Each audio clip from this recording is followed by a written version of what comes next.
কিন্তু আজকে আমরা চারপাশে কী দেখছি, কোনোভাবে নির্বাচনী হিংসার ওপর কোনো ধরনের ফুল স্টপ পড়ছে না।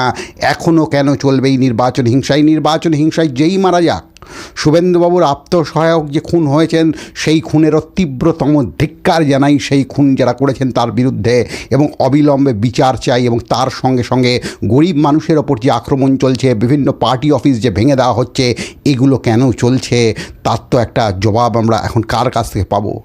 মানুষ বলছেন নির্বাচন কমিশন মানে প্রি পোল ভায়োলেন্স রুখতে যতটা সক্রিয় ছিল, পোস্ট পোল ভায়োলেন্সের ক্ষেত্রে সে এত নরম হয়ে গেল কী করে? কয়েকদিন মাত্র তো ব্যাপার, কয়েক ঘন্টার তো মাত্র ব্যাপার, কয়েক ঘন্টার মধ্যে এত নরম অবস্থানে সে কী করে চলে গেল? এই প্রশ্নটাও থাকছে। বিজেপির নেতা শ্রমিক ভট্টাচার্য খুব সুন্দর বলেছেন, ওনার বক্তব্য খুব মারাত্মক, মানে ওনার বক্তব্যের মধ্যে একটা আলো রয়েছে। উনি বলছেন যে 12টার পরে যারা বিজেপি হয়ে গেছেন, মানে ভোটের রেজাল্টের দিন 12টা বাজার পরে, ভোটের রেজাল্টের দিন দুপুর বেলা 12টার পরে যারা বিজেপি হয়ে গেছেন তারাই নাকি এইসব সন্ত্রাস করছেন। তা তারা যদি এইসব সন্ত্রাস করেন, তাদের চিহ্নিত করে ব্যবস্থা নেওয়ার দায়িত্ব তো এখন বিজেপির হাতেই, তারা তো সরকারে এসছে। ফলে ইমিডিয়েট এই সন্ত্রাসকে বন্ধ করতে হবে। কান্ডারি দেখো ডুবিছে মানুষ, সন্তান মোর মার, এই যে কান্ডারিকে দেখতে হবে যে আজকে সন্তান মোর মার ডুবছে, কোনো দলের লোক ডুবছে না। এখানে আমরা দেখছি কিছু ভালো কথাও আমরা চারপাশ থেকে পাচ্ছি, সেই কথাগুলোকে বোঝার চেষ্টা করব। আস্তে আস্তে একটা ইন্টারেস্টিং আলোচনার দিকে যাব। এই রূপা গাঙ্গুলি বলেছেন ফিল্ম ইন্ডাস্ট্রিতে কোনো রাজনীতিকরণ হবে না। খুব ভালো কথা। ফিল্ম ইন্ডাস্ট্রিতে যদি কোনো রাজনীতিকরণ না হয়, ফিল্ম ইন্ডাস্ট্রিতে যদি জ্ঞান গুণের জায়গা থেকে মানুষ কাজ পায়, যদি সাইলেন্ট জেনোসাইড রোখা হয়, তাহলে তার থেকে ভালো কিছু হতে পারে না।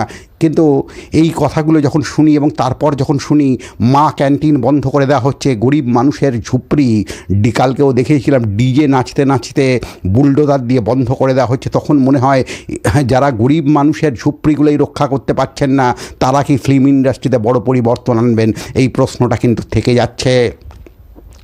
ফলে বিজেপি নেতারা যে কথা বলছেন সেই কথাগুলোকে আমি সেই কথার মধ্যে যে তাদের আন্তরিকতা নেই কথা বলছি না, কিন্তু যতক্ষণ পর্যন্ত না ভায়োলেন্স বন্ধ হচ্ছে ততক্ষণ পর্যন্ত, ওই রামকৃষ্ণ বলতেন না, না চলে বিশ্বাস নেই, সেরকম একটা অবস্থানের সামনে আমরা দাঁড়িয়ে রয়েছি। এই মুহূর্তে ভায়োলেন্স বন্ধ করতে হবে। আচ্ছা, এই ভায়োলেন্সগুলোকে আমার শ্রমিক ভট্টাচার্যের কাছে একটা বিনীত প্রশ্ন রয়েছে, রাজনীতির ছাত্র হিসেবে আমি জানতে চাইছি, এই ভায়োলেন্সগুলোর পেছনে কি কোনো মতাদর্শগত সন্ত্রাস রয়েছে? ধরুন আজকে গত কয়েকদিন ধরে এটা খুব ভালো ব্যাপার, লেনিন নিয়ে প্রচুর আলোচনা হচ্ছে, লেনিনের মূর্তির ওপর আক্রমণ, এটা হচ্ছে গতকালের নিউজ। আজকের বিষয় হচ্ছে লেনিন নিয়ে আলোচনা হচ্ছে। অনেকেই বলছেন লেনিন ভারতবর্ষের জন্য কী করেছে, লেনিন বাঙালি জীবনের জন্য কী করছে। আচ্ছা দেখুন তো, এই মানুষগুলো কি বাঙালি ছিল? এই মানুষগুলো, একজন হচ্ছেন সুকান্ত ভট্টাচার্য, তিনি কি বলছেন, বিপ্লব স্পন্দিত বুকে মনে হয় আমি লেনিন। ইনি বাঙালি ছিলেন তো, নাকি সুকান্ত ভট্টাচার্য বাঙালি ছিলেন না? আবার নজরুল ইসলাম, যাকে ডিমের কুসুম বলা হয়, কিসের কুসুম, ডিমের কুসুম বলা হয়েছিল, তিনি বাঙালি ছিলেন তো? এবং নজরুল ইসলাম সেদিন দাঁড়িয়ে কিন্তু এই প্রশ্নটা রেখেছিলেন তার ব্যথার দান উপন্যাসে। তিনি কিন্তু আরও দূর চলে গেছিলেন। এই যে যারা বলে না বাঙালি আন্তর্জাতিক নয়, বাঙালিকে কুপমুন্ডুক হয়ে থাকতে হবে, যে বাঙালি জাতীয়তাবাদীরা বলেন, তারা যে কত বড় ভুল চিন্তার মধ্যে দাঁড়িয়ে রয়েছেন। আজকে ভোটে হারল তৃণমূল, আক্রান্ত হয়ে গেল লেনিন, তার মানে বাঙালির আন্তর্জাতিকতার ওপরেই এটা সর্বোচ্চ ধরনের একটা আক্রমণ, যে বাঙালি যে ভয়ঙ্করভাবে, আর এটাই হলো বাংলার মাটি। আপনি এতদিন ধরে শুধু মুসলমানকে ভোট ব্যাঙ্ক বলে এসছেন, এর চেয়ে লজ্জার কিছু আছে? যদি শুধু ভোট ব্যাঙ্কই হতো তাহলে সব ভোট তো এবার মমতা ব্যানার্জির দলই পেয়ে যেত। তাহলে কোনো দিন ভারতবর্ষে হিন্দু সম্প্রদায়ও শুধু ভোট ব্যাঙ্ক হিসেবে ভোট দেয়নি, মুসলমান সম্প্রদায়ও ভোট ব্যাঙ্ক হিসেবে ভোট দেয়নি। তবু দেখুন এখনও অবধি হিন্দু ইভিএম, মুসলিম ইভিএম তত্ত্ব চলছে। ফলে এই তত্ত্বের বিরুদ্ধে আজকে রিজেকশন করতে হবে। অথচ দেখুন আমাদের এখানকার বুদ্ধিজীবীরা এই যে ভোট ব্যাঙ্কের যে তত্ত্ব ছিল তার বিরুদ্ধে কোনো ধরনের সেই অর্থে তীব্র কোনো গর্জনই করতে পারেনি। ফলে বৌদ্ধিক জায়গা থেকে বিজেপির জন্য রেড কার্পেট তৈরি করে দেওয়া হয়েছিল। এমন তত্ত্ব আনা হয়েছিল যে এই মুহূর্তে ছোট লোকদের সঙ্গে বড় লোকদের নাকি লড়াই চলছে। অর্থাৎ বড়লোক ছোটলোকরা হচ্ছে যারা তৃণমূল কংগ্রেসকে নানাভাবে সাপোর্ট করে, আর ভদ্রলোকরা হচ্ছে যারা হচ্ছে এলিট বামপন্থী হ্যান ত্যান রেনেসার চেতনা। আর এটাই তো বিজেপিও চেয়ে এসেছিলো। যারা এই কথা বলেছেন তারা যে খুব বিজেপির জায়গা থেকে কথা বলেছেন আমি তা বলছি না, কিন্তু বিজেপির পাতা ফাঁদে তারা পা দিয়ে গিয়েছিলেন। কেননা বিজেপি আরএসএস এটাই বলে এসছে বারবার যে একটা সাবঅল্টারনিজমের উত্থান ঘটছে ভারতবর্ষে। ভারতবর্ষের ইংরাজি শিক্ষিত এলিট লোক কোনোদিন হিন্দু ধর্ম ইত্যাদিকে কখনো মর্যাদা দেয়নি। তার বিরুদ্ধে ভারতবর্ষের নিম্নবর্গীয় মানুষের বিদ্রোহ হিসেবে কিছুদিন আগে আগে অবধি, এবং তার পেছনে কিছু উত্তরাধুনিকও ছুটে যেত। এইভাবে তারা বিজেপি বা তাদের হিন্দুত্বের আইডিওলজিকে ব্যাখ্যা করার চেষ্টা করেছেন। সে ইতিহাসে খুব কম দেখতে পাবেন। রামরেড হওয়া একটা বিরাট বড় গর্বের বিষয়।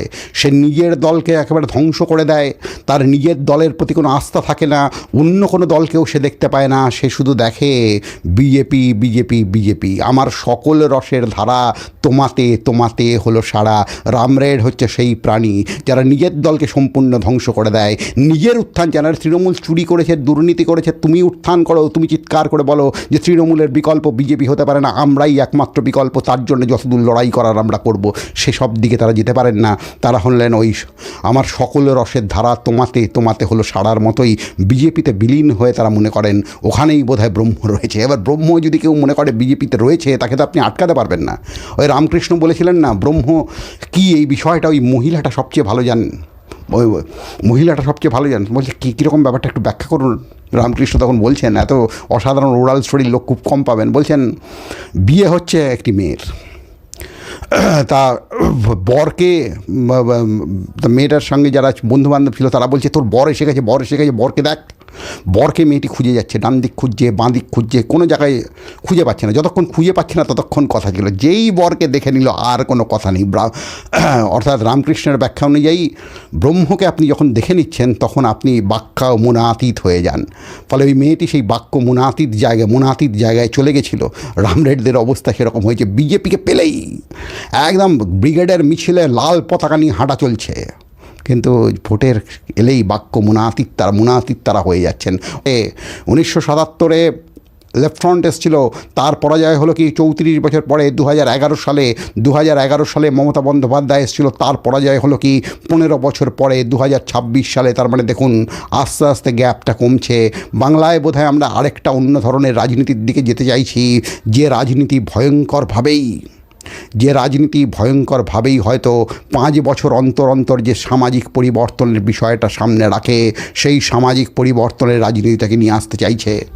আজকে কেরালা এত উন্নত জায়গায় গেল কেন ভারতবর্ষের অন্য রাজ্যগুলোর থেকে? তার কারণ হচ্ছে কেরালায় প্রতি 5 বছর অন্তর সরকার পাল্টানো হয়। বাংলায় যদি এরকম একটা রাজনীতি তৈরি করা যায়, যে রাজনীতি একই সঙ্গে ফাঁসিবাদকে মোকাবিলা করবে কেরালার মতো, আর একটা কম্পিটিটিভ ডেমোক্রেসি তৈরি হবে যেখানে একটা সরকার 5 বছরের বেশি থাকবে না, পারফর্মকে তাকে এমন লেভেলে করতে হবে যে তবে থাকবে, তাহলে কিন্তু বাংলার ব্যাপারটাই অন্য হয়ে যাবে। স্বামী বিবেকানন্দ বলতেন তুমি ঠিক যতটা যোগ্য তোমার ধর্মও ঠিক ততটাই যোগ্য। আমরা গত কয়েক দশক ধরে দেখুন এমন একটা চর্চা করেছি যেখানে পার্টি সর্বস্বতার বাইরে মানুষকে নিয়ে চর্চা করিনি। মানুষ এখনও একটা ভিডিও দেখে বা একটা গান শোনে বা একটা বক্তব্য শোনে ওই পার্টির জায়গা থেকে, আমার নেতা অনুমোদন করছে কিনা এই জায়গা থেকে, সেইখান থেকে বেরোনোর একটা সুযোগ এইবারের এত কিছু নেগেটিভিটির ভেতরেও রয়েছে, এবং সেটা আমাদের কাজে লাগাতে হবে। যে বাংলা আস্তে একটা ম্যাচিওরিটির শাসনের দিকে যাবে। মুসলমানরা টিএমসি দেন বিজেপি 69 বছরে বাংলাতে শাসন করে নাই। 30 বছর আগে কবে মুসলমান শাসন করল? টিএমসির সঙ্গে মুসলমানের সম্পর্ক কী একটু যদি বুঝিয়ে দেন, টিএমসির সঙ্গে মুসলমানের শাসন কী, মানে এটা বুঝতে পারলাম না। টিএমসি কি শরিয়াত আইন মেনে শাসন করেছিল বাংলাকে? আমি এটা বুঝতে পারলাম না ঠিক। সুতরাং একটা ইন্টারেস্টিং পর্যায়ে আমরা দাঁড়িয়ে রয়েছি। সেই ইন্টারেস্টিং পর্যায়ে আজকে একটা ইন্টারেস্টিং লড়াই করে তুলতে হবে। এই বলে আজকে শেষ করছি, এবং আপনাদের কেমন লাগছে কথা মুখ হই হই করে দেখবেন, নতুন বন্ধুদের কাছে নিয়ে যাবেন, আর সাবস্ক্রাইব করবেন চ্যানেলটাকে। ঠিক আছে? সোনার মাটি আর হাল জাতি পতাকাগুলো পতপত করে উঠছে, এদের ঠিক মাঝখানে রয়েছেন লেনিন। ওরা দাবি করে উনি ওদেরই লেনিন। ওরা হুঙ্কার দিয়ে ওঠে আমার লেনিন।